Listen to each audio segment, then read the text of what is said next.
नमस्कार, मैं हूं राहुल आर्या। आप देख रहे हैं दैनिक सवेरा और दैनिक सवेरा के डिबेट मोर्चा में आज का मुद्दा है राहुल गांधी ने की जैन जी की बात, भाजपा का पलटवार, राहुल गांधी करना चाहते हैं अराजकता की शुरुआत। ये आज का मुद्दा है। अब जैन जी क्या है?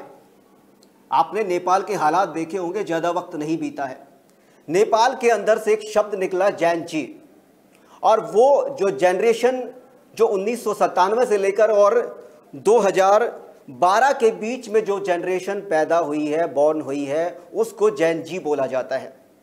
और उस जैन जी ने नेपाल में आपने देखा होगा नेपाल के अंदर कि बड़े बड़े अट्टालिकाएं ध्वस्त कर दी गई, जला दी गई, और जो बड़े बड़े लोग थे, देश के प्रधानमंत्री तक, पूर्व प्रधानमंत्री तक, मंत्री, उनको सड़कों पर दौड़ाया गया। जब यूथ को यह लगता है कि हमारे साथ कुछ गलत हो रहा है, जब यूथ को यह लगता है कि हमारे अधिकारों का गला दबाने की कोशिश हो रही है, तो फिर हालात ऐसे ही बन जाते हैं। अब नेपाल हो, श्रीलंका हो, बांग्लादेश हो, इसके अलावा बाकी देश हो, फ्रांस के हालात आप देख लीजिए, तो जैन जी जो है वो सड़कों पर उतरा हुआ है। कहीं पर कुछ वक्त पहले उतरा था, कहीं पर फ्रांस में आज फिलहाल आप देख सकते हैं कि 10 लाख की जो संख्या है लोगों की, वो कहीं ना कहीं सड़कों पर उतरी हुई है अपने अधिकारों के लिए। खैर, बात कर लेते हैं हम अपने नेताओं की और अपने देश की और अपने स्टेट की। यहाँ पर राहुल गांधी की ओर से जैन जी की बात की गई। उन्होंने एक ट्वीट किया और वो ट्वीट मैं पढ़ के आपको सुना देता हूँ। देश के युवा, देश के स्टूडेंट, देश की जैन जी संविधान को बचाएंगे, लोकतंत्र की रक्षा करेंगे और वोट चोरों को रोकेंगे। ये राहुल गांधी की ट्वीट से कहा गया वो बयान है, जिसके बाद बवाल शुरू हुआ और भाजपा ने इस पे पलटवार किया। भाजपा ने जो कहा वो भी मैं आपको बताऊंगा। इसके अलावा राहुल गांधी की ओर से एक ट्वीट और किया गया। वो ट्वीट है, सुबह 4 बजे उठो, 36 सेकंड में 2 वोट मिटाओ, फिर सो जाओ, ऐसे भी होती है वोट चोरी। चुनाव का चौकीदार जागता रहा और वोट चोरी को देखता रहा, चोरों को बचाता रहा। ये राहुल गांधी के 2 ट्वीट हैं जिनके बाद बवाल शुरू होता है। और इस बवाल के प्रति उत्तर में बहुत सारे भाजपा के नेताओं की ओर से बड़ी कड़ी प्रतिक्रिया, बड़ी दिलचस्प प्रतिक्रिया दी गई है। अगर मैं भाजपा के एक नेता की बात करूं तो उन नेता का ये कहना है, सुब्रत पाठक भाजपा के नेता हैं उत्तर प्रदेश के, उनका कहना है कि अगर यहाँ कोई निकलेगा, जो जैन जी से इसको जोड़िए, उनका आरोप है, भाजपा का आरोप है कि राहुल गांधी जो है वो अराजकता फैलाना चाहते हैं। जैन जी के नाम लेकर जैन जी को ट्रेंड में लेके आ रही है कांग्रेस। राहुल की जो टीम है वो कहीं ना कहीं युवाओं को भड़काना चाहती है। खुद राहुल गांधी युवाओं को भड़काना चाहते हैं, देश में अराजकता फैलाना चाहते हैं। तो सुब्रत पाठक ये कहते हैं, अगर यहाँ कोई निकलेगा तो देशद्रोही निकलेंगे। अगर देशद्रोही निकलेंगे तो राष्ट्रवादी दौड़ा दौड़ा कर मारेंगे। नेपाल जैसी क्रांति आई तो राहुल गांधी और अखिलेश यादव के घर जलेंगे। ये सुब्रत पाठक का कहना है। अब जो राहुल गांधी ने कहा, जैन जी का जिक्र किया, युवाओं का जिक्र किया, संविधान बचाने की बात की, उसकी प्रतिक्रिया में खुद मुख्यमंत्री नायब सिंह सैनी ने भी अपनी प्रतिक्रिया दी है, अपना बयान दिया है। और इसके अलावा भाजपा के बड़े नेता, उनका भी बयान आया है। मैं आपको वो बयान सिलसिले से सुना देता हूं, उसके बाद फिर आगे बढ़ते हैं। राहुल गांधी ने एक पीपीटी जारी की है जो त्रुटियां, कुतर्कों और मूर्खतापूर्ण धारणाओं से भरी है।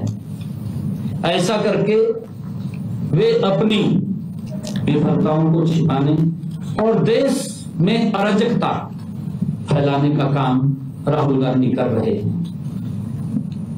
चुनाव सवाल किया है, हम राहुल गांधी को पॉलिटिकली उनकी पिटाई करेंगे, समझे आप? बाकी देश की जनता को आजादी पूरी है। राहुल गांधी को उन्होंने पॉलिटिकली बार बार पिटाई शब्द का ध्यान रखिए, मैंने कहा पॉलिटिकली पीटेंगे। तो आपने रविशंकर प्रसाद को सुना, और मुख्यमंत्री नायब सिंह सैनी को सुना। मुख्यमंत्री नायब सिंह सैनी वही कह रहे हैं जो मैंने बताया कि राहुल गांधी अराजकता फैलाना चाहते हैं, युवाओं को भड़काना चाहते हैं। वहीं आपने भाजपा के बड़े नेता को सुना, उनका ये कहना है, रविशंकर प्रसाद का ये कहना है कि हम राहुल गांधी की पिटाई करेंगे, पॉलिटिकल डेमोक्रेटिक तरीके से करेंगे। अब डेमोक्रेटिक तरीके से और पॉलिटिकल कौन सी पिटाई होती है वो खैर रविशंकर प्रसाद जी जानते होंगे या भाजपा जानती होगी या बाकी पॉलिटिकल लोग जानते होंगे। अब मैं थोड़े से आंकड़े आपके सामने रख देता हूं। हरियाणा विधानसभा में जब चुनाव हुआ हरियाणा विधानसभा का, तो मतदाताओं की जो संख्या थी वो 2,35,04,350 काउंट की गई थी और उसके अंदर 1,07,75,957 पुरुषों की संख्या थी और महिलाओं की संख्या 95,77,926 महिलाओं की संख्या थी। अब ये जो टोटल संख्या है, जनसंख्या माफ़ करना, जो वोट के अधिकारी हैं, मतदाता जो हैं, उनमें से कितने सारे लोग बेरोजगार होंगे, मैं बेरोजगारी के आंकड़े भी मैं आपको बताऊंगा कितने लोग बेरोजगार होंगे। और जो लोग बेरोजगार हैं, क्या भाजपा ये कहना चाह रही है कि ऐसे लोगों को राहुल गांधी उकसा रहे हैं या ऐसे लोगों को राहुल गांधी उकसाकर देश के अंदर अराजकता फैलाना चाह रहे हैं? हरियाणा की साक्षरता दर की बात की जाए तो वो 75% से ऊपर है, प्लस है। और अगर देश के अंदर बेरोजगारी की बात की जाए तो लगभग 16% के करीब देश के अंदर बेरोजगारी है और वो बेरोजगारी जो 30 साल से नीचे के जो युवा हैं उस वर्ग की है। इसके अलावा जहां भी दंगा होता है, जहां भी रेवोल्यूशन होता है, जैसे नेपाल में देखा आपने, बांग्लादेश में देखा, वहां पे एक चीज कॉमन मानी जा सकती है कि जिस देश के अंदर बेरोजगारी की दर ज्यादा हो जाती है वहां पर इस प्रकार की चीजें घटना घटित हो जाती हैं, इस प्रकार की चीजें हो जाती हैं। अब नेपाल के अंदर बेरोजगारी दर लगभग 21% है। इसके अलावा जो बांग्लादेश है, बांग्लादेश के अंदर बेरोजगारी की दर 11% से ऊपर है और फ्रांस की बात की जाए तो 16% से ऊपर फ्रांस की बेरोजगारी की दर है, अनएम्प्लॉयमेंट रेशियो है। अब कॉमन सी चीज ये है कि जहां भी बेरोजगारी की दर बढ़ जाती है वहां पर हालात ऐसे हो जाते हैं। हम नहीं चाहते और हमारा जो लोकतंत्र है वो बहुत मजबूत लोकतंत्र है और देश में इस प्रकार की परिकल्पना करना भी मुझे ठीक नहीं लगता, किसी को भी ठीक नहीं लगता। मगर एक चर्चा जरूर शुरू हो गई है और वो चर्चा राहुल गांधी के ट्वीट के बाद या राहुल गांधी के बयान के बाद, राहुल गांधी की प्रेस कॉन्फ्रेंस के बाद शुरू हुई है और कहीं ना कहीं उस चर्चा को थोड़े बहुत पंख लगाने की कोशिश बड़े बड़े नेताओं ने भी की है, चाहे वो कांग्रेस के नेता हो या फिर भाजपा के नेता हो। इसी मुद्दे के इर्द गिर्द आज के सवाल और जवाब रहेंगे, आज की चर्चा रहेगी और आज की चर्चा के अंदर हमारे साथ कुछ खास मेहमान जुड़ रहे हैं, उनसे आपका परिचय कराते हैं, फिर इस चर्चा के रथ को आगे बढ़ाते हैं। हमारे साथ भाजपा के प्रदेश प्रवक्ता रामराजी शर्मा जी जुड़े हैं। शर्मा जी, आपका बहुत बहुत स्वागत है। धन्यवाद। हमारे साथ कांग्रेस के प्रदेश प्रवक्ता देश अग्रवाल जी जुड़े हैं, उनका भी बहुत बहुत स्वागत है। हमारे साथ इनेलो के प्रदेश प्रवक्ता अमनदीप केसरी जी जुड़े हैं, उनका भी बहुत बहुत स्वागत है। और हमारे साथ श्वेता ढुल सामाजिक कार्यकर्ता हैं और युवाओं के मुद्दे बड़े लंबे वक्त से उठाती रही हैं, युवाओं की आवाज भी बनती हैं। श्वेता ढुल सामाजिक कार्यकर्ता के तौर पे जुड़ी हैं, उनका भी बहुत बहुत स्वागत है। नमस्कार राहुल जी और सभी पैनलिस्ट को नमस्कार। जी बिल्कुल बिल्कुल नमस्कार। सबसे पहले शुरुआत करते हैं, आंकड़े मैंने आपके सामने रखे। सबसे पहले रामराजी शर्मा से शुरुआत करते हैं। रामराजी शर्मा जी, मेरा सवाल ये है कि राहुल गांधी ने एक ट्वीट किया और राहुल गांधी ने जो ट्वीट किया मैं आपको पढ़ के सुना चुका हूं। उन्होंने जैन जी का जिक्र किया। उन्होंने कहा कि देश के युवा, देश के स्टूडेंट, देश की जैन जी वो संविधान को बचाएगी और वोट चोरी को रोकेगी। इसमें गलत क्या है? इसमें राहुल गांधी की पॉलिटिकल पिटाई करने की क्या जरूरत है डेमोक्रेटिक तरीके से?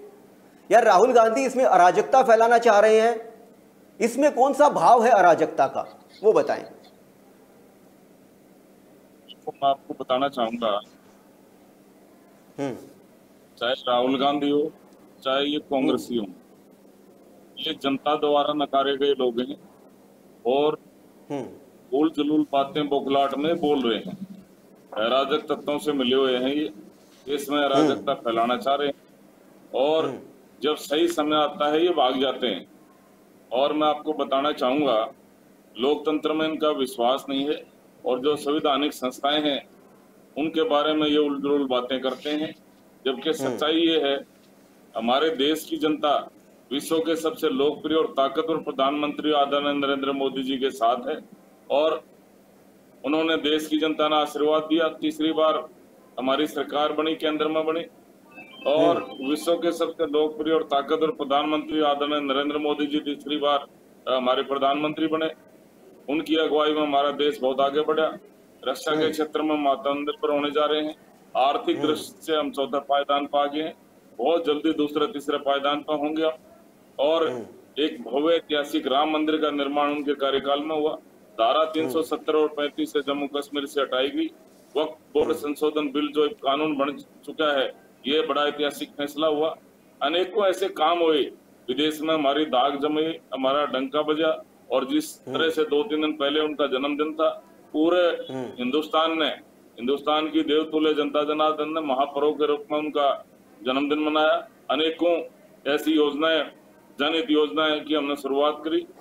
सर भूमिका हो गई। अब सवाल का जवाब बताना चाहूंगा, हमारे युवाओं के हृदय सम्राट, बहुत ही मिलनसार, 24 घंटे जनता की सेवा में समर्पित रहने वाले आदरणीय नायब सिंह सैनी जी की अगुवाई में भी हमारा प्रदेश बहुत आगे बढ़ रहा है।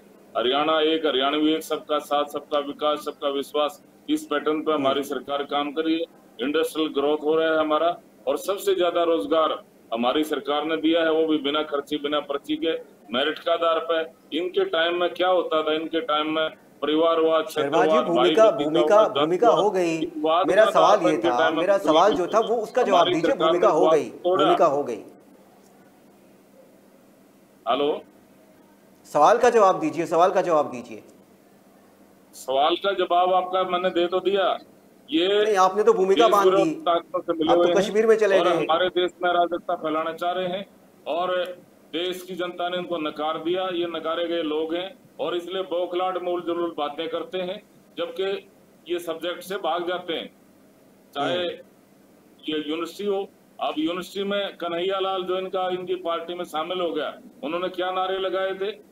अब्दुल हम शर्मिंदा हैं, तेरे कातिल जिंदा हैं। एक देश विरोधी जो जिसने काम किया था उसके बारे में, उसके पक्ष में, और भारत तेरे टुकड़े होंगे इंशाअल्लाह। और वो इन्होंने इनकी पार्टी का कैंडिडेट भी बना, तो इससे साफ साफ जाहिर होता है। दूसरा, जिस तरह से पंजाब में पानी भरा हुआ था, राहुल गांधी विदेश में मौज कर रहा था, अब यहाँ क्यों नहीं आया? लोग मर रहे, हमारा सारा संगठन वहाँ लगा हुआ था। माननीय मुख्यमंत्री के आह्वान पर सामाजिक संगठन वहाँ पंजाब की मदद करने के लिए चले गए थे। हजारों ट्रक यहाँ से माननीय मुख्यमंत्री जी ने भेजे, यहाँ पे राहत सामग्री के, पशुओं का चारा ही भेजा, राहत सामग्री के पैकेट भी भेजे। हमारा सारे मंत्री, हमारे मुख्यमंत्री जी स्वयं बाढ़ ग्रस्त क्षेत्रों में गए, उन्होंने वहाँ पे दौरा किया, उनकी मदद करी। और हमारे एमएलए, शर्मा जी मेरा सवाल ये है, मेरा सवाल सुनिए एक बार। मेरा सवाल ये है,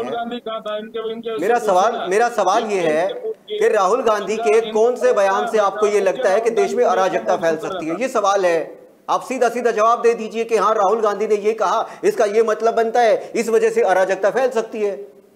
बताएं।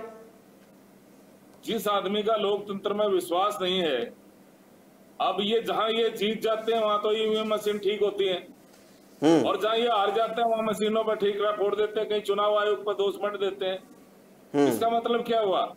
आप जीत गए तो वहां तो सब कुछ व्यवस्था ठीक है, आप हार गए तो वहां पे आप लगे चुनाव आयोग को कोसने। ये कौन सा तरीका हुआ भाई? एक संवैधानिक संस्था है, इंडिपेंडेंट है चुनाव आयोग, आप उसको कोसने लगे, ये क्या तरीका हुआ भाई?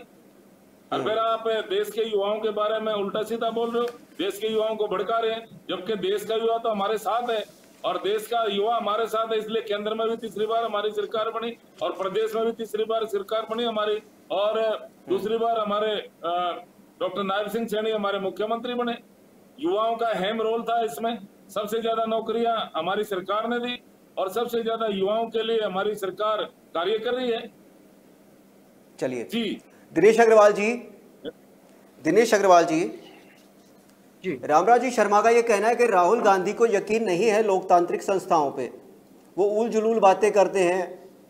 आपने भाजपा के बड़े बड़े नेताओं को सुना होगा, वो ये कहते हैं कि Rahul Gandhi hit and run करते हैं, कीचड़ उछालते हैं और फिर भाग जाते हैं। अगर राहुल गांधी को कोई दिक्कत है तो संवैधानिक रास्ते से अपनी समस्या रखे, प्रेस कॉन्फ्रेंस करके, और जिस तरीके के वो ट्वीट कर रहे हैं, जैन जी की बात कर रहे हैं, उससे अराजकता फैलेगी, देश में माहौल खराब होगा, वो युवाओं को उकसा रहे हैं। जी बताएं। आर्या जी आपको नमस्कार और सभी पैनलिस्टों को मेरा नमस्कार, आपके सभी जी दर्शकों बहुत को मेरा बहुत नमस्कार। नमस्कार जी। और आर्या साहब मेरा आपसे ये निवेदन रहेगा कि बहुत शांति से ये डिबेट चल रही है और जो कुछ भी शर्मा जी ने बोला हम सभी ने धैर्यपूर्वक उनको सुना।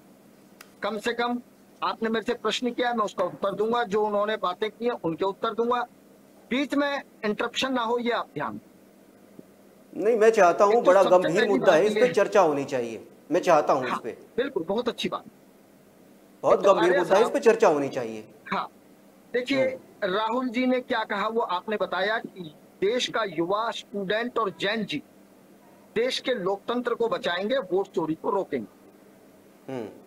उन्होंने अपने इन शब्दों के अंदर कोई एक ऐसा शब्द जो अराजकता फैलाने वाला हो, भारतीय जनता पार्टी के किसी भी नेता की खिलाफ कोई शब्द नहीं, इलेक्शन कमीशन के खिलाफ कोई शब्द नहीं, देश के प्रधानमंत्री, गृह मंत्री, रक्षा मंत्री किसी के खिलाफ कोई शब्द नहीं। उन्होंने कोई एक शब्द ये नहीं कहा कि स्टूडेंट अराजकता फैलाएंगे, परंतु उनके बयान आने, उनका जो बयान था असल में उसका अर्थ क्या था? उसका अर्थ ये था कि 1997 के बाद की जो जनरेशन है, क्योंकि मोबाइल ही 95 में आया और जब 95 में मोबाइल आया था तब उसके अंदर इतने प्रोग्राम नहीं थे, इतने एप्लीकेशन नहीं थे जो आज है। ये सोशल मीडिया का जो जमाना है जो आज है वो 95 में नहीं था, परंतु उनका मतलब ये था कि 1995 के बाद की जो जनरेशन है वो आज सोशल मीडिया से जुड़ी हुई है और वो हर चीज को समझती है।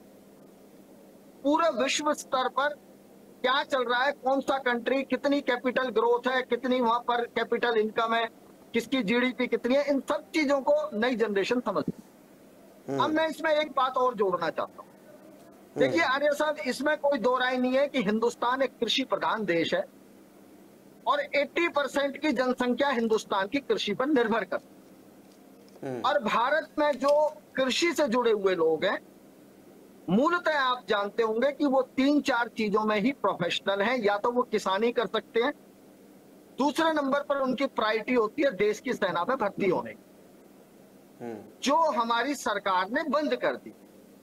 देश में सेना की भर्ती बंद करके वो केवल 3 साल की, 4 साल की अग्निवीर में वो चेंज कर, सेना की प्रॉपर भर्ती बंद हो। उसके बाद हमारा जो किसान का बच्चा है, जो कि एक नारा था देश के अंदर, जय जवान और जय किसान, अब जो किसानी कर रहा है वो सड़कों पर लाठियां खा रहा है। वो 1.5 साल तक सड़कों पे पड़ा रहता है, उस पर ड्रोन से हमले होते हैं, उसके ऊपर टीयर गैस से हमले होते हैं, उसके ऊपर लाठियां मारी जाती है, उनको आतंकवादी कहा जाता है, खालिस्तानी कहा जाता है। जिस तरीके के हालात देश के किसान के बने और किसान की जो जमीनें छीनी जा रही हैं, अभी बिहार के अंदर आपके सामने का मामला है, 1050 एकड़ जमीन 1 रुपए के अंदर अडानी जी को दे दी। आसाम के अंदर 3000 बीघा जमीन दे दी सीमेंट प्लांट के लिए, आदिवासियों की जमीन। अब देश की जनता के साथ अगर कुछ गलत हो रहा है और राहुल आर्य जी अगर आवाज उठा रहे हैं तो उनको देशद्रोही क्यों कहा जाता है? लोकतंत्र का चौथा स्तंभ है राहुल आर्य जी। मैं समझता हूं बाकी तीनों स्तंभों से ज्यादा जिम्मेदारी आपकी है।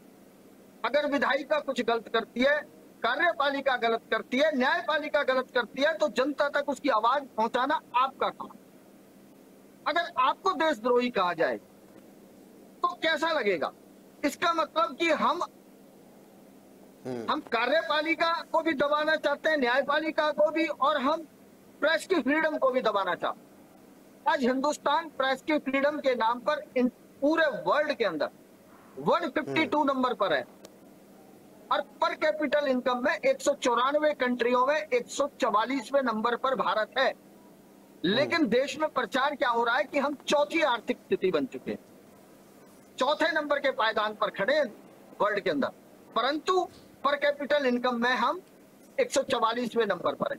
ये जो डिफरेंस बढ़ रहा है कि आज हिंदुस्तान के 50% लोगों के पास 6% की संपत्ति और 50% पे 94% की, लेकिन उसमें भी अगर आप डिफाइन करेंगे तो शायद 1% लोग ऐसे हैं जो हिंदुस्तान की 10% के हिस्सेदार। ये जो गैप बढ़ रहा है, युवाओं को नौकरी के नाम पर क्या हो रहा है, पेपर लीक एक नया धंधा बन चुका है। पेपर लीक पूरे साल तैयारी करता है युवा, लाखों रुपए खर्च करता है, फिर बसों में भागता है, ट्रेन में भागता है, उसके बाद वो पेपर देने जाता है, पेपर लीक के नाम पर पेपर कैंसिल हो जाता है, युवा को रोजगार नहीं मिल रहा। आपने 11 साल पहले खुद ये कहा था हर साल 2 करोड़ रोजगार दूंगा।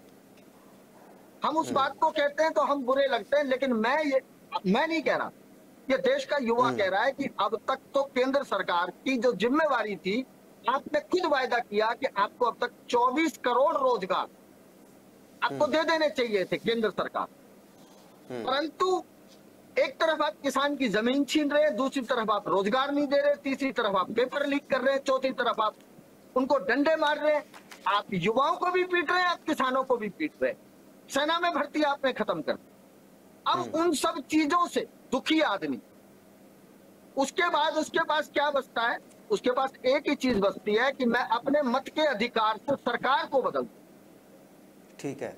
अगर भ्रष्टाचार ज्यादा है, महंगाई ज्यादा है, अपराध बढ़ गए हैं, लोगों को रोजगार नहीं मिल रहा, लोग भूखे मर रहे हैं, आपने देश की 85 करोड़ जनता को 5 किलो राशन पर रोक दिया। दूसरी तरफ कह रहे हैं कि विश्व की चौथी अर्थव्यवस्था। अरे विश्व की चौथी अर्थव्यवस्था और एक आदमी 5 किलो राशन पर जिंदा है। मैं ये कह रहा हूं, ये जब सब कुछ भुगतने के बाद उसके पास एक अधिकार बचता है, वोट का अधिकार, और वोट का अधिकार अगर उसका छीन लिया गया तो उसके पास क्या बचेगा? और रही वोट चोरी की बात, अरे मैं जल्दी खत्म कर रहा हूं, जल्दी खत्म करिए जल्दी। वोट चोरी के अनेक सबूत हमने दिए, परंतु 2 बात मैं कहूंगा। पहली बात तो यह है कि सुप्रीम कोर्ट ने एक गाइडलाइन जारी करी कि चीफ इलेक्शन कमीशन जो बनेगा उसमें 3 लोग होंगे, बनाने वालों में जो भूमिका होगी उसमें एक तो सीजेआई होंगे, एक प्राइम मिनिस्टर होंगे, एक लीडर अपोजिशन होंगे। कम से कम एक व्यक्ति तो निष्पक्ष था ना, सीजेआई, तो इलेक्शन कमीशन भी निष्पक्ष बन जाता। परंतु आपने एक अध्यादेश लाके 2-1 का फार्मूला कर दिया। उस 2-1 में सीधा सा बात है कि लीडर अपोजिशन की वैल्यू 0 है, नो डाउट। आपने अपनी मर्जी का इलेक्शन कमीशन नियुक्त कर लिया, वो भी देखा जाए। उसके बाद आप लोकसभा राज्यसभा में एक बिल ले आए कि इलेक्शन कमीशन के खिलाफ कोई भी किसी तरीके का मुकदमा हो ही नहीं सकता। नहीं ठीक है दिनेश जी, मैं फिर आऊंगा आपके पास, मैं फिर आऊंगा आपके पास दिनेश जी, मैं आऊंगा आपके पास। अमनदीप जी अमनदीप, आप तो उस पार्टी से संबंध रखते हैं जिस पार्टी के मुखिया ओम प्रकाश चौटाला ये कहते थे कि अगर मेरा वर्कर ये देख ले कि सामने जो पोलिंग बूथ है उसका गेट बंद हो गया है और मेरे वर्कर को किसी बुजुर्ग की वोट कास्ट करवानी है, तो मेरा वर्कर उस गेट को लात मार के और उस गेट को खोल के और सारी बाधाओं को पार करके फिर वोट डलवा के आए। ये आपके मुखिया के बयान हैं, ओम प्रकाश चौटाला जी इस बात को कहते थे।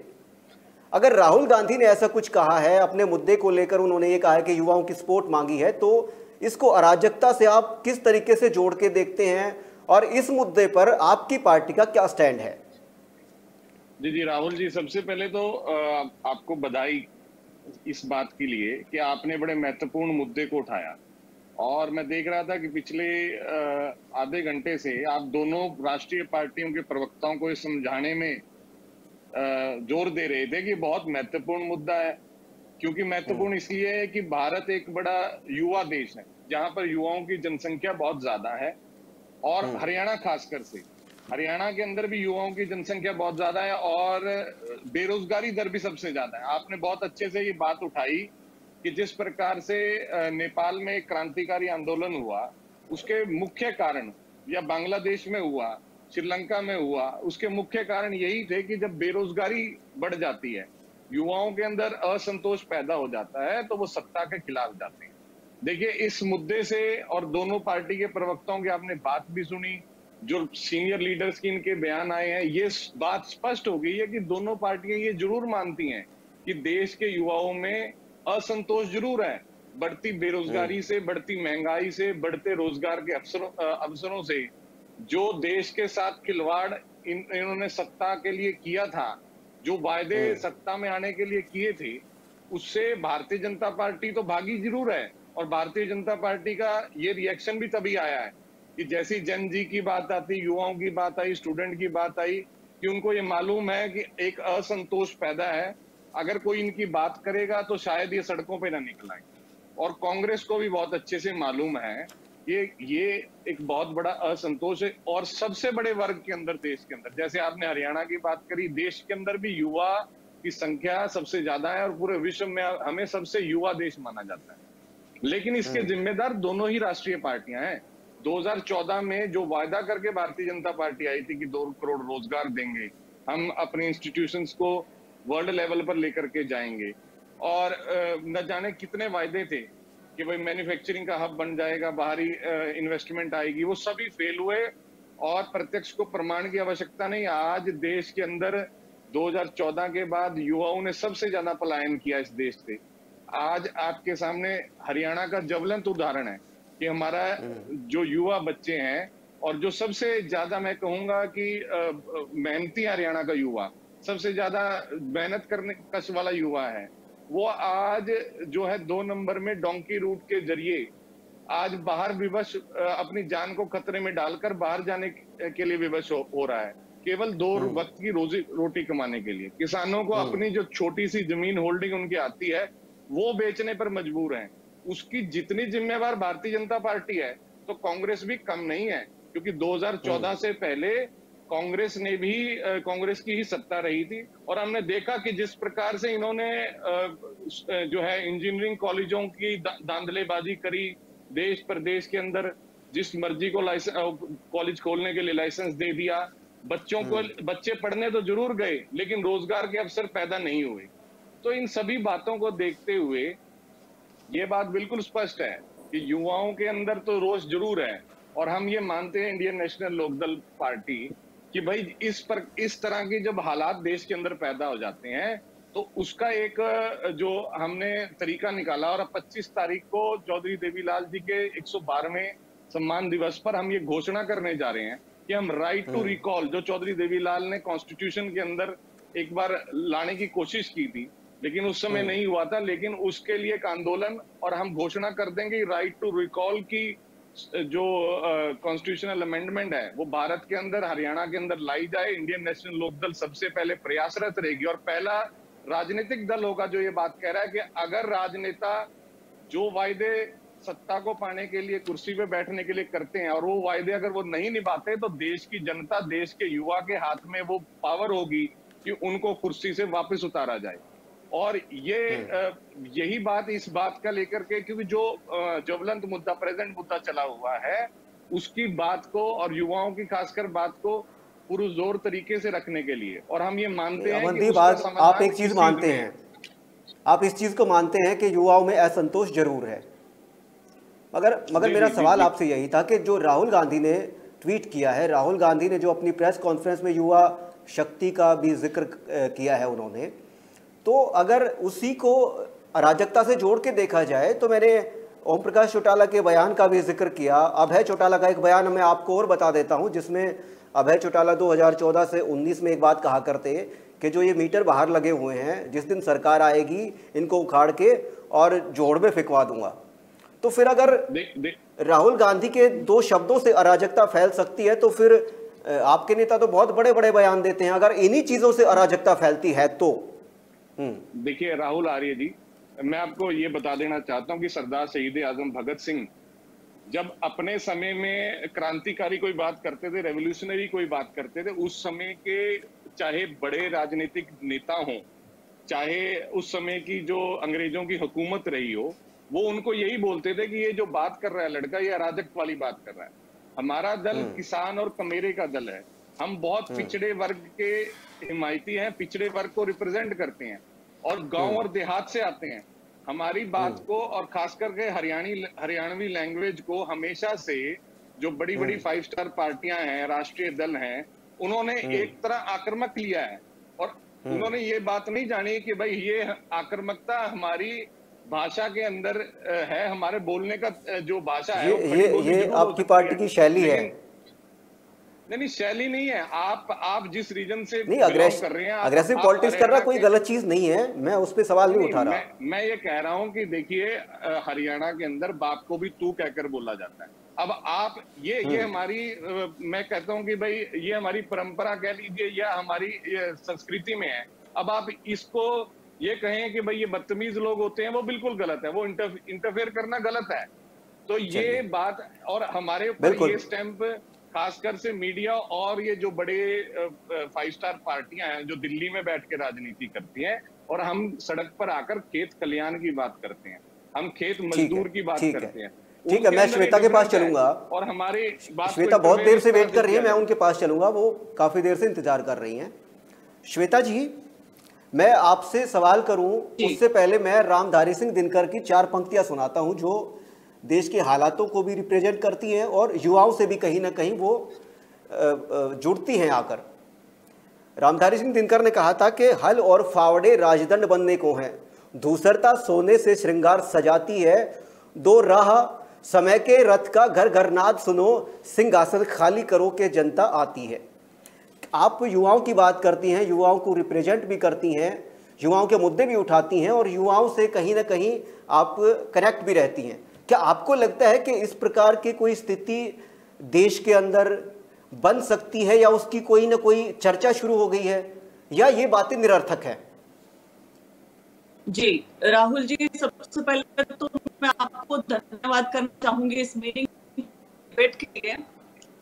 और मैं सबसे पहले स्पष्ट करना चाहती हूँ कि 2 हैं हमारे सामने। एक है हमारे प्रधानमंत्री श्री नरेंद्र मोदी जी, दूसरे हमारे विपक्ष के नेता राहुल गांधी जी। दोनों का हम सम्मान करते हैं, हम किसी एक के पक्ष में नहीं और दूसरे के विपक्ष में नहीं, हम केवल तथ्यों के पक्ष में हैं, कंस्ट्रक्टिव डिबेट के पक्ष में हैं। हमें प्रॉब्लम्स का सलूशन चाहिए, हमें क्वेश्चंस के आंसर्स चाहिए, हमें हमारी जो भी डिबेट चल रही है कंस्ट्रक्टिव चाहिए। अब जैसे कि तथ्यों पर आते हैं, जो एलओपी है वो ऑफिशियल डेटा के साथ तथ्य रखते हैं पूरे देश के सामने और एविडेंस पेश करते हैं और कहते हैं कि वोट चोरी हुई। वो 2 उदाहरण देते हैं। एक महादेवपुरम का हमने देखा जहां फेक वोट्स ऐड हुए और उन्होंने ऑफिशियल डेटा के साथ बताया, और दूसरा हम देखते हैं आलंद में जहां वोट डिलीट हुए, वो भी ऑफिशियल डेटा। वो प्रधानमंत्री जी एक पढ़ते हैं इक्वेशन मैथ्स की, वो कहते हैं a + b का whole square equal to a का प्लस b का स्क्वायर प्लस 2ab। तो ये एक्स्ट्रा 2ab महादेवपुरम में कैसे आया? और एक और फॉर्मूला मैं बोलती हूँ, a - b का whole square a² + b² - 2ab। तो ये जो -2ab है आलंद में, कहाँ चला गया? ये है एक्चुअल क्वेश्चन। इस एक्चुअल क्वेश्चन को जेएनसी के डेट पर क्यों जाया जा रहा है? अब यहाँ पर सवाल जब ईसी से किया गया, इलेक्शन कमिश्नर से, तो ज्ञानेश कुमार जी क्या कहते हैं? पहले उन्होंने कहा कि ऑनलाइन डिलीशन हो ही नहीं सकती है, फिर वो अपनी ही बात को कॉन्ट्राडिक्ट करते हैं और कहते हैं कि वोट डिलीशन का अटेम्प्ट हुआ है। वोट डिलीशन का अटेम्प्ट हो या वोट डिलीशन हो, दोनों फंडामेंटल को डेमोक्रेसी के ऊपर अटैक कर रहे हैं। दूसरी चीज, वो कहते हैं माँ बेटियों के वीडियोस कैसे देखें। यहाँ जो युवा है, वो पूछते हैं कि क्यों नहीं खा सकते हैं आप। और तीसरा, कर्नाटक लोकल इलेक्शन कमिश्नर ने एफआईआर फाइल किया, सीआईडी ने 18 लेटर 18 महीनों में ईसीआई को लिखे एविडेंसेस मांग रहे हैं, तो जवाब देने के बजाय इलेक्शन कमीशन ब्लॉक क्यों कर रहा है? सरकार काम कर रहा है क्या इलेक्शन कमीशन? और यहाँ पर एक और सवाल बनता है कि आज सरकार भाजपा की है, उनके साथ काम कर रहा है, तो कल किसी और पार्टी की सरकार आई तो क्या उनके साथ मिलकर काम नहीं करेगा? ये सवाल है जिसके जवाब चाहिए। यहाँ हमारे विपक्ष नेता है, एलओपी है, उन्होंने अपील किया देश के यूथ को, स्टूडेंट को, और जो मुझे किसी भी तरीके से नेगेटिव नहीं लगती है, इसे नेपाल से जोड़कर क्यों है, इसे अराजकता से जोड़कर क्यों देखा, इसे इस ट्वीट को उसकी पहले हुई पीसी से जोड़कर क्यों नहीं देखा जा रहा, कि जहां वो जागरूक करना चाह रहे हैं देश के युवाओं को कि डेमोक्रेसी को संभालो, कि देखो कि कहीं मेरे मोबाइल फोन का या मेरे डेटा का गलत उपयोग तो नहीं हो रहा है, कहीं मेरे मोबाइल फोन से किसी का वोट तो नहीं डिलीट हुआ, कहीं मेरा ही वोट तो नहीं डिलीट हो रहा है, या कहीं मेरे मोहल्ले में मेरे बूथ पे नए फेक वोटर्स तो नहीं ऐड हो रहे हैं। तो इस चीज से जोड़ के नहीं देखा जा रहा, और देश को इतना शैलो क्यों समझ रखा है? क्यों आप कह रहे हैं कि अराजकता फैल जाएगी? इतना बड़ा देश है, इतने यहाँ पे विविधता है, इतना लोकतांत्रिक जड़ें यहाँ की बहुत ज्यादा गहरी। आप ऐसा क्यों सोचते हैं कि युवा अराजकता फैला देंगे या किसी के बहकावे में आ जाएंगे या किसी के बरगलाने से उनकी बातों में आ जाएंगे? सवाल केवल सिर्फ इतना है कि आपसे एक सवाल किया गया है देश के एलओपी ने, आप उसका जवाब ईसीआई ने, आप क्यों इस डिबेट में कूद पड़े हैं और कह रहे हैं कि नेपाल जैसी कंडीशन हो सकती है, बांग्लादेश जैसी हो सकती है? नेपाल का थोड़ा सा बैकग्राउंड देना चाहूँ, नेपाल में क्या है, 3 ही परिवार राज करते हैं, वहां पर एक इंडिपेंडेंट काठमांडू से मेयर सिलेक्ट होकर आ जाते हैं, और लोगों के अंदर एक होप आती है कि शायद कुछ यहाँ बदलाव हो। वहाँ पॉवर्टी रेट बहुत ज्यादा है, और वहाँ के दिल्ली जो है भारत में और यूके में, जॉर्जिया में, ऐसे देशों में जाते हैं, काम करते हैं। तो वहां पर ये 3 जो घर हैं, उन्हीं के ही बच्चे अपनी लेविश जो लाइफ सोशल मीडिया पर दिखाते हैं, वो जो लेविश लाइफस्टाइल उसे देख कर इनमें डिससैटिस्फैक्शन आ गया लोगों को। क्या किया कि सोशल मीडिया सब कुछ बंद कर दिया, सबसे बॉम्ब सा फूट गया कि क्या किया है, तुम अपना जिंदगी अच्छे से जी रहे हो, 99% संसाधन तुम्हारे पास है, 1% यहाँ पर बेकारी गरीब जनता ये हो रही है, तो उस तरीके से खड़ी थी। ऐसा भारत में पॉसिबल भी नहीं है, ऐसा भारत में आप क्यों सोचते हो कि इतनी उद्दंडता हो सकती है? आपसे सवाल ये है, हमें सवालों के जवाब देते, कृपया करके इस बेतुकी डिबेट में इन सब चीजों में ना उलझाए। जेनजी कुछ नहीं करने वाला है, सवालों का जवाब चाहिए। जेनजी है, जेनजी प्रधानमंत्री को भी देख रहा है, जेनजी एलओपी को भी देख रहा है, जेनजी मीडिया को भी देख रहा है, जेनजी युवा ये सब जितने डिबेट करते हैं उसे भी देख रहे हैं, और जेनजी एक लॉजिकल एक सत्य चीज चाहते हैं। प्लीज डोंट मेक इस चीज को आप इकट्ठे चीज है, और हम इस चीज का सोल्यूशन ऐसे देखते हैं, यहाँ पर कोई चीज गलत हो रही है तो चलो मिलकर इसको ढूंढ लेते हैं क्या चीज गलत है क्या नहीं। लेकिन इसको मतलब कि वही मैं कह रहा हूँ कि इस चीज को यूथ के कंधों पे मत डालिए कि यूथ कुछ गलत करेगा। यूथ के ऊपर विश्वास रखें, भरोसा रखें, इसके साथ है, इसके साथ जरूर चाहिए। बिल्कुल श्वेता, मैं आपकी बात से पूरा सहमत हूँ, टोटली एग्री करता हूँ मैं आपकी बात से कि आपने ये कहा कि यूथ को इतना कमज़ोर ना समझा जाए कि देश का यूथ हिंसा पे उतरे, या देश का यूथ नेपाल के हालात को देख के और यहाँ भी कुछ ऐसा सोचे। यहाँ का यूथ जो है वो बड़ा शालीन है, पढ़ा लिखा है, डेमोक्रेटिक सिस्टम में यकीन करता है, और इतना कमज़ोर नहीं है कि इस प्रकार की चीज़ें सोचे। वो मैं आपकी बात का समर्थन करता हूँ। रामराज जी शर्मा जी, सवाल उठे हैं, सवाल ये उठे हैं कि राहुल गांधी ने जो वोट चोरी का मुद्दा है, उस वोट चोरी के मुद्दे में उन्होंने प्रेस कॉन्फ्रेंस की, बाकायदा सबूतों के साथ की। एक पहले जब प्रेस कॉन्फ्रेंस की तो एक कॉन्स्टिट्यूएंसी का जिक्र किया था, दूसरी बार पीसी करी है तो 2 कॉन्स्टिट्यूएंसी का जिक्र किया है, और बाकायदा जो अलंत की कॉन्स्टिट्यूएंसी है वहां पर उन्होंने स्पेसिफिक आंकड़ा दिया है, 6018 वोट काट दिए गए। और जिनकी एप्लीकेशन से मूव करने से, किसी के एप्लीकेशन मूव करने से वोट कटे हैं, डिलीट हुए हैं, डिलीशन हुआ है, तो उन आदमियों को भी वो स्टेज पे लेके आए और उनसे ऑन रिकॉर्ड ये कहलवाया कि हमने कोई एप्लीकेशन मूव नहीं की किसी की वोट डिलीशन की।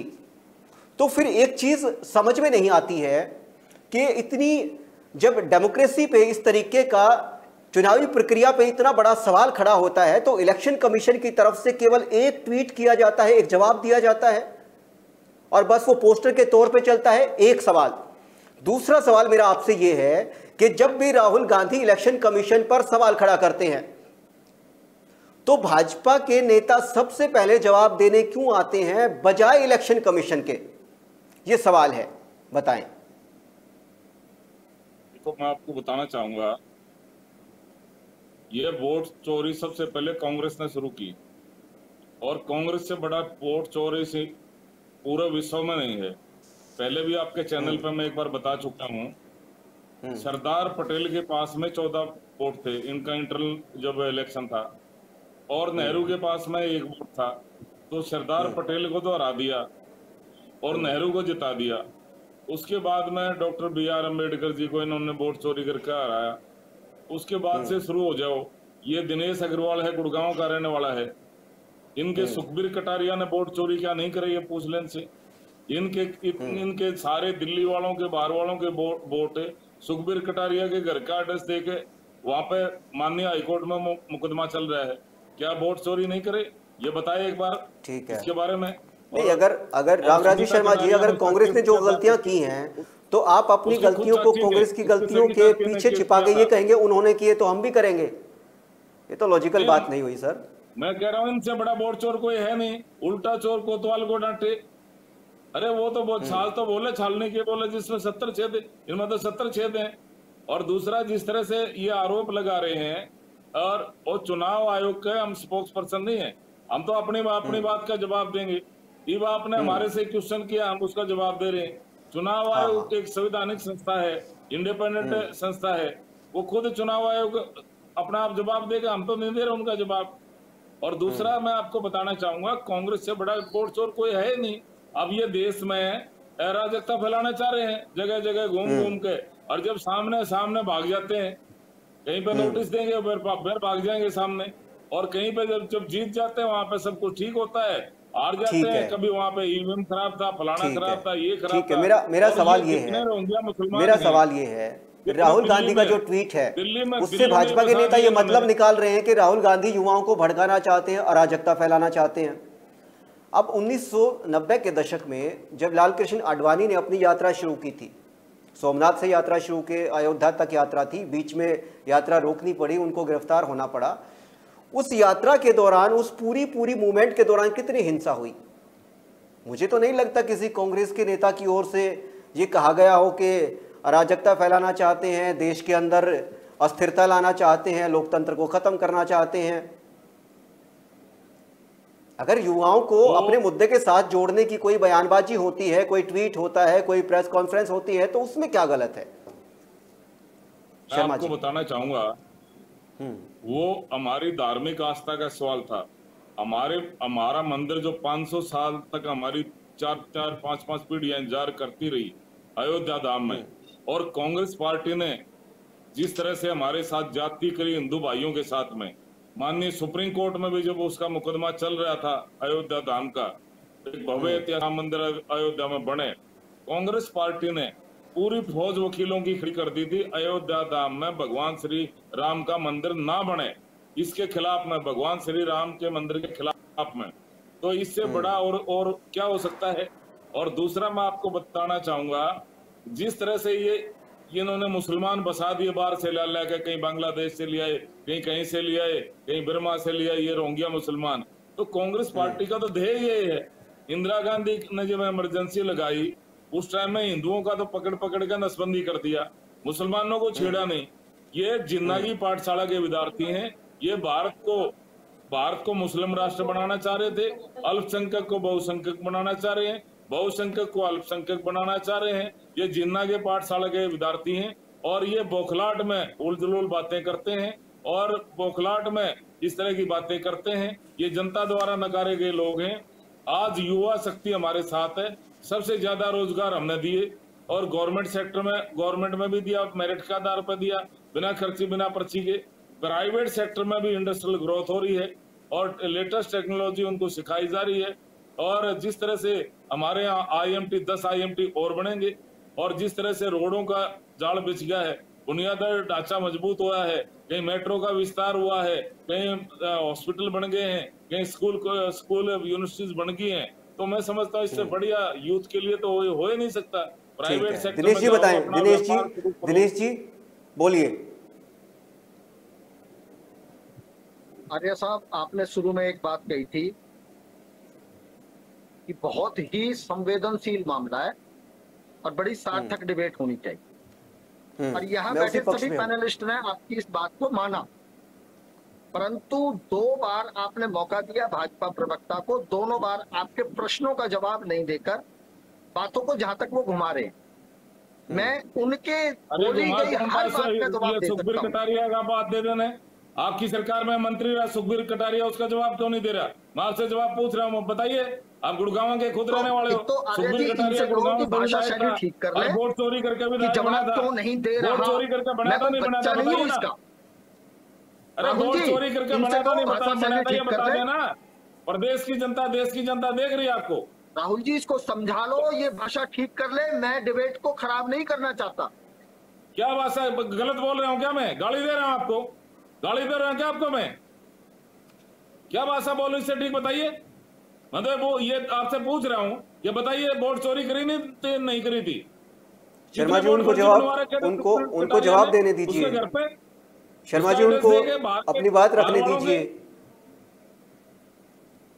शर्मा जी, दिनेश अग्रवाल जी को अपनी बात रखने दीजिए।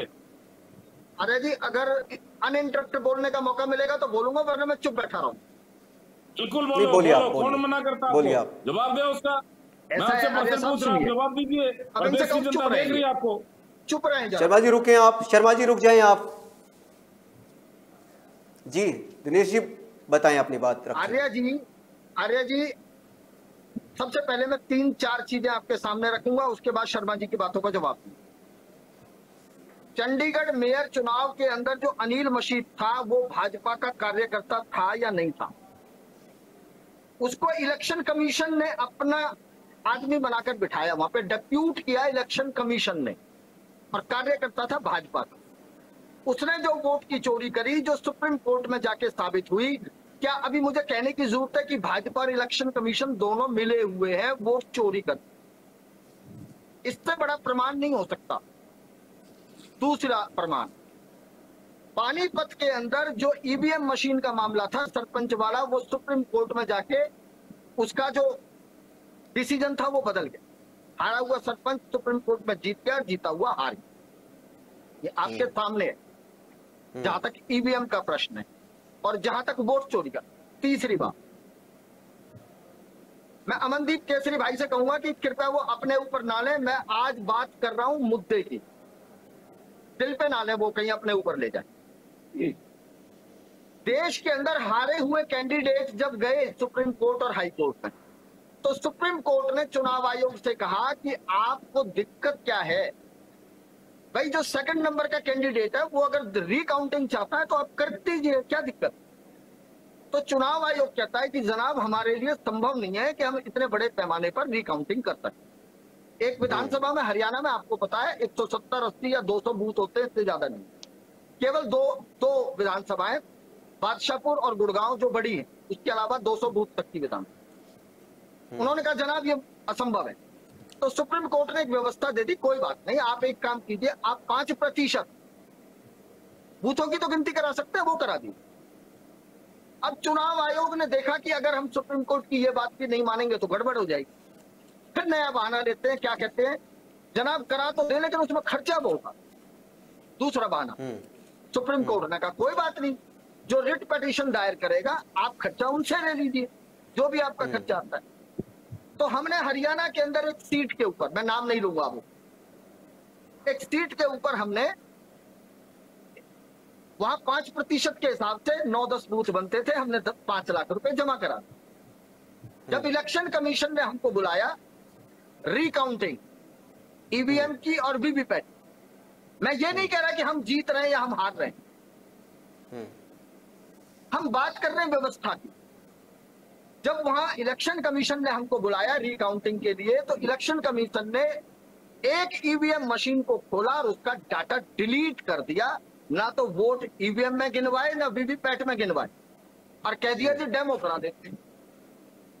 कहाँ अब की आगे रानिया की साहब बात आप कर ये रहे हैं आप? बताइए, रानिया मैं विधानसभा की नाम बात नहीं कर रहे लूंगा, हैं? फिर अमन भाई को दिक्कत होगी, रहने दो, छोड़ो। मेरे को क्यों नहीं, दिक्कत नाम होगी भाई? मैं बता रहा हूँ, कोई नहीं, काउंटिंग आप कोई सुनिए मेरी बात 60 सुनिए। विधानसभाओं में थोड़ी मेरी हुई है, बात एक ही में हुई है, रानिया सर, में ही। प्लीज सर, प्लीज मैं आपसे ये निवेदन कर रहा हूँ, सुप्रीम कोर्ट की गाइडलाइन के खिलाफ आप अध्यादेश लाते हैं, 2-1 से आप अपना इलेक्शन कमीशन चुप देते। लोकसभा राज्यसभा में एक बिल लाते हैं कि आप इलेक्शन कमीशन के खिलाफ कोई पटिशन डाल ही नहीं सकते, कुछ नहीं कर सकते आप। उसके बाद जब आपकी वोट चोरी जगह जगह पकड़ी जाती है, तो आपके पास नेहरू ने ये करा था, औरंगजेब ने ये करा था, उसने ये करा था। कल रेखा गुप्ता भी बोल रही थी कि कांग्रेस तो ईवीएम हैक करती रहती है, करती रही थी, हमने कर ली तो क्या हो गया, हमने कर ली तो क्या हो गया। आपने 2013-14 के अंदर 12-13 में जो माहौल देश में बनाया था, क्या उस समय जैन जी नहीं था क्या? यूथ तो उस दिन भी था, यूथ ने देश की सत्ता पलटी। आज हम यूथ को सत्ता पलटने के लिए नहीं कह रहे, हम यूथ को सिर्फ ये बता रहे हैं कि किस तरीके से किसान की जमीन छीनी जा रही है, किसानी छीनी जा रही है, सेना की नौकरी छीनी जा रही है, उसकी जो वो सरकारी नौकरी के लिए आवेदन करता है, उसके लिए आप पेपर लीक के बहाने कर देते हो, लाखों रुपए उसके बर्बाद हो जाते हैं। वो लाठियां खाता है, डंडे खाता है, उसका बाप खा रहा है किसान बन के, और वो युवा खा रहा है नौकरी मांग के। उसके बाद केवल एक चीज बचती है, वो चाहे वोट इंडियन नेशनल लोक दल को दे, चाहे वो किसी अन्य दल को दे, मैं नहीं कह रहा मुझे दे। अब बार बार भाजपा के नेता आते हैं, वो कहते हैं कि जी कांग्रेस जहां जीत जाती है वहां नहीं बोलती, जहां हार जाती है वहां बोलती है। मेरे देश के नेता राहुल गांधी जी ने जितने उदाहरण दिए वो सारे कर्नाटक के दिए, जहां हमारी खुद की सरकार, और उस महादेवपुरा का दिया जहां पर हमारा खुद का एमपी है, हमारा एमएलए। हम ये बताना चाह रहे हैं, बात हार या जीत की नहीं है। जनता हमें हराएगी तो हम हारने को तैयार हैं, 100 साल तक, 200 साल तक, कोई दिक्कत नहीं। जनता ने तो हरा दिया। राजीव शर्मा जी बार-बार डिबेट में आके एक ही बात कहते हैं कि हम अभी अगले 30-40 साल ऐसे ही राज करेंगे। ठीक है, आप कीजिए, जनता आपको बिठाना चाहती है तो बैठाएगी, हमें जनता विपक्ष में देखना चाहती है तो देखेगी, और जनता हमारे को विपक्ष से भी नीचे कर देती है, और इनेलो को ही 100-150 सांसद देके इनको विपक्ष में बिठा देती है, तो जनता बिठाएगी। उनका फैसला सिर माथे पे है। पर हमारा कहना यह है, हम देश की जनता को ये कह रहे हैं, आपके पास सिर्फ एक वोट की अधिकार बचा, वो जो वोट है आपका, अगर वो वोट भी डिलीशन और एडिशन के नाम पर किस तरीके से कंप्यूटराइज सिस्टम से हैक करके, और अगर आप, अब देखो एक छोटा सा, बहुत छोटा उदाहरण है, मैं आपका ज्यादा समय नहीं ले रहा। भीखू भाई दलसानिया, वो गुजरात की जिस लोकसभा में एज ए वोटर रजिस्टर्ड थे, वो अमित शाह जी की लोकसभा। सुखबीर कटारिया वाली बात भी तो बता दे, उसको क्यों गोल कर रहा है? देखा ना अनिल, अरे जी राहुल जी देख मैं रहे पूछ रहा हूँ, सुखबीर कटारिया वाली क्यों नहीं कंप्लीट नहीं होने बोलता देंगे। चलिए, मैं अमनदीप केसरी, वोट चोरी राहुल गांधी की प्रेस कॉन्फ्रेंस आपने भी देखी होगी। एक मिनट, मैं अमनदीप के पास चलूंगा, अमनदीप के पास चलूंगा, आप दोनों रुकें एक बार, मैं अमनदीप के पास चलूंगा। अमनदीप जी, जी राहुल गांधी ने तथ्य रखे, और किसी भी लोकतंत्र की जो कड़ी होती है, लोकतंत्र का जो आधार होता है, वो चुनावी प्रक्रिया होता है। जब मेरा वोट, आपका वोट, किसी और का वोट जो हमने डाला है और जिसके लिए डाला है वहीं पे क्वेश्चन मार्क खड़ा हो जाए, तो फिर कहीं ना कहीं डेमोक्रेटिक जो सिस्टम है, डेमोक्रेसी पे कहीं ना कहीं सवाल खड़े हो जाते हैं। और जब इतने बड़े विश्व के सबसे बड़े लोकतंत्र, इतनी बड़ी आबादी वाले देश के अंदर लीडर अपोजिशन जब कोई सवाल उठाते हैं इलेक्शन कमीशन पर, और बाकायदा सबूत के साथ प्रेस कॉन्फ्रेंस करते हैं, और इलेक्शन कमीशन की तरफ से सिंपल सा कोई जवाब सोशल मीडिया पे डाला जाता है अपने प्लेटफॉर्म के माध्यम से, क्या इतना ही जवाब बनना चाहिए? या राहुल गांधी गलत कर रहे हैं, उनका डेमोक्रेटिक सिस्टम के अंदर कोई यकीन नहीं है, संवैधानिक संस्थाओं पर वो गलत आरोप लगा रहे हैं? आप क्या मानते हैं? और वोट चोरी के मुद्दे पर मैं हर डिबेट में आपके प्रवक्ताओं से ये बात पूछता हूं कि वोट चोरी के मुद्दे पर आप लोग कहां खड़े हैं, कांग्रेस के साथ खड़े हैं या फिर आप मानते हैं कि नहीं वोट चोरी का कोई मुद्दा नहीं है, संवैधानिक संस्थाओं पर सवाल नहीं उठाना चाहिए? बताएं। देखिए राहुल जी, ये ठीक है, एक मुद्दा अभी जो है कांग्रेस ने, राहुल गांधी जी ने कहीं उठाया है कि लोकतंत्र में इस प्रकार से कहीं गड़बड़ी हो रही है। तो मैं सबसे पहले अपनी पार्टी का स्टैंड बता देता हूं। हमारी पार्टी का स्टैंड, हमें अधिकार है, हम इस बात को नहीं मानते कि कहीं पर पे लोकतंत्र के अंदर कहीं पर पे वोट चोरी जैसा कोई बात हुई है। चलिए 1 मिनट के लिए मान जाते हैं कि राहुल गांधी, कांग्रेस पार्टी ये मानती है कि वोट चोरी हुए हैं, तो आपको कोई भी मुद्दा उठाना होता है तो आप ना स्पष्ट करके आइए। आप ये भी मानिए कि फिर आपके हरियाणा के अंदर, देश के अंदर जो चुने हुए सांसद और मंत्री हैं, विधायक हैं, तो वो भी नहीं चुने गए हैं। आप सबसे इस्तीफा दिलवाइए, आप मैदान में आइए। एक तरफ आप ये नहीं कहोगे कि भाई मैं तो लीडर ऑफ ऑपोजिशन तो बन गया हूं वोटों से, वो किसी की जो है पाकिस्तान की वोटों से लीडर ऑफ ऑपोजिशन बने हैं, और लीडर ऑफ ऑपोजिशन के पद पे मैं रहूंगा लेकिन वोट चोरी हुई है। आप इस स्टैंड पर क्लियर करिए अपना स्टैंड कि भैया आप इस चीज को, इस चुनावी प्रक्रिया को नहीं मानते तो आप इसमें हिस्सा भी नहीं लेंगे। अगर किसी मैच के अंदर कहीं मैच फिक्सिंग हो रही है और एक टीम ये कह रही है कि भाई मैच फिक्सिंग है, इनेलो जो है वो भाजपा के पक्ष को ठीक मानती है वोट चोरी के मुद्दे पर, आप कांग्रेस के पक्ष को गलत कह रहे हैं कि वोट चोरी जैसा कुछ हुआ नहीं, तो इसका मतलब आप भाजपा के साथ खड़े हैं वोट चोरी के मुद्दे पर? नहीं, आप अपनी जानकारी को दुरुस्त करिए। आप अपने शब्द इंडियन नेशनल लोकदल के शब्दों को मत कहिए। इंडियन नेशनल लोकदल ये मानती है, एक मिनट रुकिए, Indian National Lokdal Election Commission के साथ है। अभी मैं आपको उदाहरण दे देता हूँ, आप पूरी बात इनकी सुनिए। नहीं, आपने ही कहा कि वोट चोरी जैसी कोई चीज नहीं हुई है। हाँ, नहीं हुई है, आप बताइए ना। हरियाणा के अंदर आपके स्क्रीन पर सच्चाई के साथ, हम सच्चाई के साथ हैं। मैं ये बता रहा हूँ कि हरियाणा के अंदर कहाँ वोट चोरी हुई है। आपने दूसरी खिड़की में सामाजिक कार्यकर्ता श्वेता डुलजी को बिठाया हुआ है, ये भी कांग्रेस का टिकट मांग रही थी। बताइए क्या वोट चोरी हो? इनको टिकट मांगना कौन सी अमनदीप केसरी टिकट मांगना कौन सी गलत चीज है? पूरी बात तो सुन, सभी का अधिकार है, चुनाव लड़ना सबका अधिकार है, टिकट मांगना भी सबका अधिकार है। आप अपने शब्द मेरे मुंह में मत घुसिए, मेरी बात तो सुन लीजिए पूरी। मेरी एक मैं सुन ही रहा हूँ आपकी बात, और मैंने अपने शब्द भी आपके मुंह में नहीं डाले हैं। दिल्ली विश्वविद्यालय में चुनाव होते हैं, भूपेंद्र हुड्डा का बिजनेस पार्टनर का लड़का आर्यन मान चुनाव जीतता है, एबीवीपी से चुनाव जीतता है। तो और पंजाब विश्वविद्यालय में चुनाव होते हैं, उपराष्ट्रपति के चुनाव होते हैं, बैलेट पेपर से चुनाव होते हैं। तो तब क्यों नहीं बोल रहे ये वोट चोरी हो रही है? अगर वोट चोरी हो रही है तो वहां पे नहीं चोरी हो रही है वोट, जहां पे एबीवीपी जीत रही है।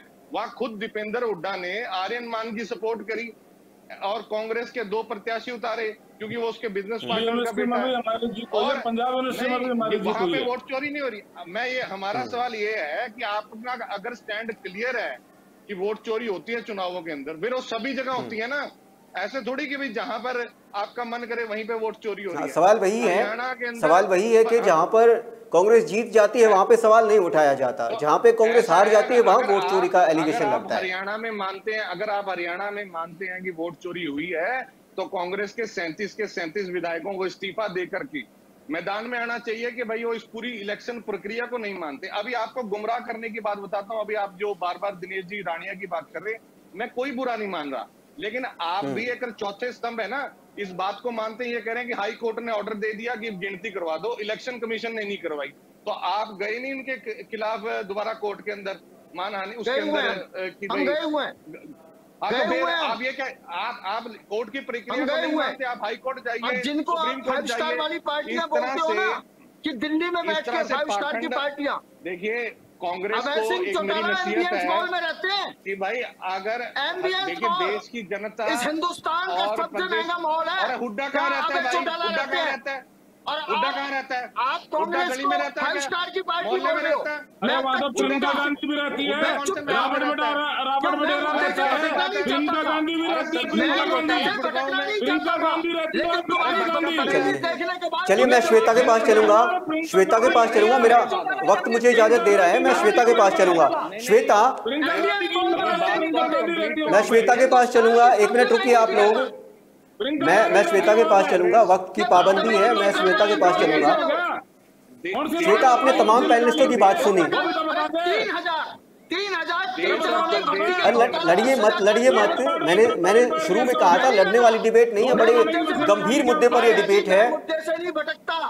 इन्होंने नहीं, बिल्कुल आप रुकिए एक बार, मैं श्वेता के पास चलूंगा। श्वेता जी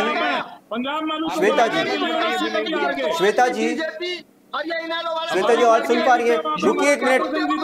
दिनेश जी, रामराजी जी, अमनदीप जी, रुकिए एक बार। लड़िए मत, डिबेट को खराब मत करिए। डिबेट को खराब मत करिए।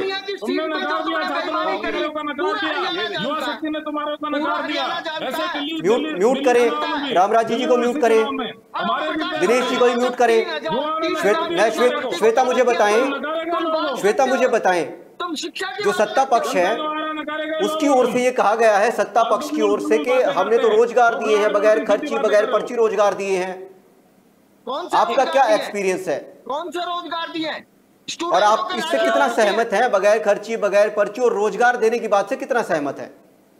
बगैर खर्ची बगैर पर्ची मैं बता देता हूँ ना आपको, मैं बता देता हूँ। दिनेश जी रुके एक बार। 90% बाहर के प्रदेशों से लाके लगाए जा रहे हैं। 90% बिना अटैची के। श्वेता को फ्रेम में लो, श्वेता जी को फ्रेम में लो। मेरा समय हो गया है, श्वेता जी को फ्रेम में लो। और जो श्वेता जी के अलावा कोई पैनलिस्ट बोल रहा है उसको म्यूट करो। श्वेता जी बताएं, जल्दी बताएं।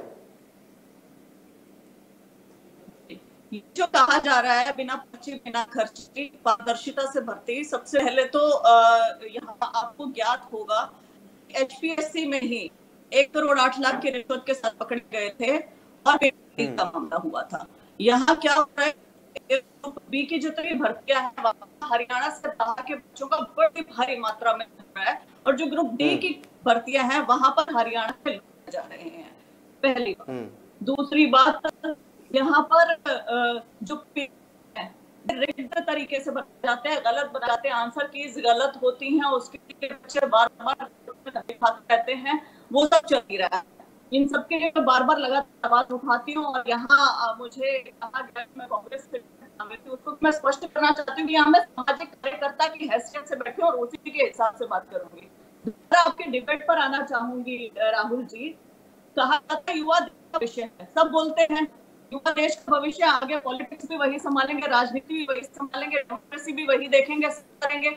अब यहाँ पर मुद्दा है जो राहुल गांधी जी ने उठाया, विपक्ष के नेता ने, एविडेंस के साथ। यदि एविडेंस ना होता और यदि हवा में बातें होती तो हम मानते आपने ये किया है, फलाने ने ये किया है, और हम उसको जाने देते। एविडेंस है सामने, ब्लैक एंड व्हाइट चीज है, ग्रे नहीं है, तो उसका जवाब चाहिए। यदि आप ये उसके जवाब में ये कहते कि भाजपा ने ये किया, नहीं ये किया, भाजपा ने ये किया, और कांग्रेस कहते हैं कांग्रेस ने ये किया, कांग्रेस ने ये किया, कांग्रेस ने ये किया, दोनों ने क्या किया, उससे तो फिर जवाब खो गया ना।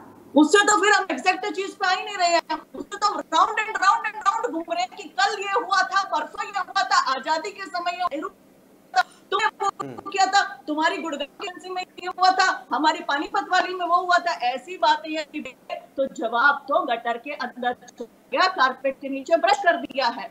जवाब चाहिए युवा को। आपसे सवाल पूछा है, एविडेंस के साथ पूछा है। हाँ ठीक है, पॉलिटिकल जो हमारी एक इंक्लिनेशन होती है वो कहीं पे हो सकती है, लेकिन बड़ा महत्वपूर्ण मुद्दा है। और मुद्दा ये भी है कि पर इंडिया पोलराइजेशन हो गया है। यदि मैं आगे तो मुझे श्वेता में मुझे समय की पाबंदी है, मेरा समय खत्म हो रहा है। नैलो के लिए बोलना होगा, लेकिन लोगों के लिए कौन बोलेगा? हमारे लिए कौन बोलेगा? प्रदेश के लिए कौन बोलेगा? देश के लिए कौन बोलेगा? क्या ये सभी पॉलिटिशियंस की जिम्मेदारी नहीं है कि यह मुद्दा है? आज इलेक्शन कमीशन ने यह किया है और भाजपा की सरकार है, कल वहां कांग्रेस सरकार हुई तो, की सरकार हुई तो, और फिर यही हुआ तो देश कहाँ जा रहा है? चलिए आप तमाम पैनलिस्ट इस बड़े गंभीर मुद्दे पर और इस बड़ी बहस के अंदर जुड़े, आप लोगों ने समय निकाला, आप लोगों का बहुत बहुत शुक्रिया। फिर किसी मुद्दे पर आपसे रूबरू होंगे। आज के डिबेट मोर्चा में बस इतना ही। बने रहिए दैनिक सवेरा के साथ। नमस्कार।